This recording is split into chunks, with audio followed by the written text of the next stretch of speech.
আজকে তৈরি করব কম্পাউন্ড কেক, যা খেতে অনেক সুস্বাদু হয়। মাত্র 15 মিনিটে রেডি হয়ে যাবে। তার জন্য নিয়ে নিলাম 3টা প্যাকেট ওরিও বিস্কিট।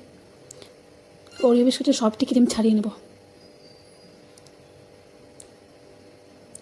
ক্রিম ছাড়ানো হয়ে গেছে।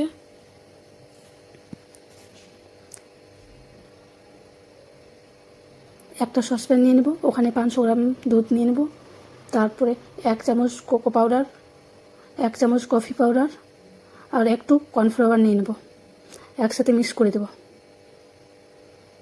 ভালো করে মিক্স করে দিলাম। 1 কাপ চিনি দিয়ে দেবো। তারপরে যেই ক্রিমগুলো ছুটিয়ে রেখেছিলাম ওই ক্রিমগুলো দিয়ে দেবো। একসাথে মিক্স করে নেব।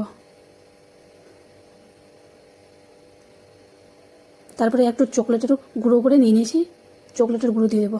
একসাথে মিক্স করে নেবো। এটাকে গ্যাসে চাপিয়ে দেবো আর মিডিয়াম আঁচে ওটাকে ফুটিয়ে নেব। ভালো করে ফুটিয়ে নিতে হবে আর এটাকে সবসময় চালাতেই হবে, না হলে নিচে লেগে যেতে পারে।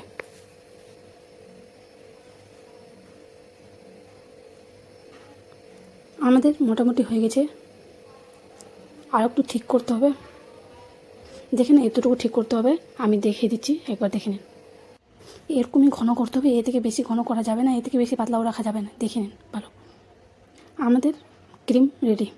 তারপরে এখানে একটা বাউল নিয়ে নেবো, একটা বাউলে মিল্ক নিয়ে নেবো। তা বিস্কিটগুলো, যা ওরিও বিস্কিটগুলো ছিল ওগুলো ডুবিয়ে দুধের মধ্যে, মিল্কের মধ্যে আমি সাজিয়ে নেব। তারপরে উপর থেকে ওই ক্রিমটা দিয়ে দেবো। আর একবার বিস্কুট মিল্কের মধ্যে ডুবিয়ে আবার এক লেয়ার সাজিয়ে নেব। আবার ক্রিম দিয়ে দিয়েছি। আমাদের 3 ভাগে ডিভাইড করেছি। 3 ভাগে ক্রিম দিয়েছি, 3 ভাগে বিস্কিট দিয়েছি। এমনি খেতে খুবই সুস্বাদু, একবার ট্রাই করবেন। তারপরে আমরা এটাকে ফ্রিজে ঠান্ডা করতে রেখে দেবো। কিছুক্ষণ পর কোকো পাউডার ছাড়িয়ে নেব একটু করে টেস্টের জন্য। টেস্ট আর দেখতেও সুন্দর লাগছে। দেখেন আমাদের কোকো পাউন্ড কেক রেডি। একবার বাড়িতে তৈরি করে খেয়ে দেখবেন আর আমাকে কমেন্ট করতে বলবেন না। Bye, thank you.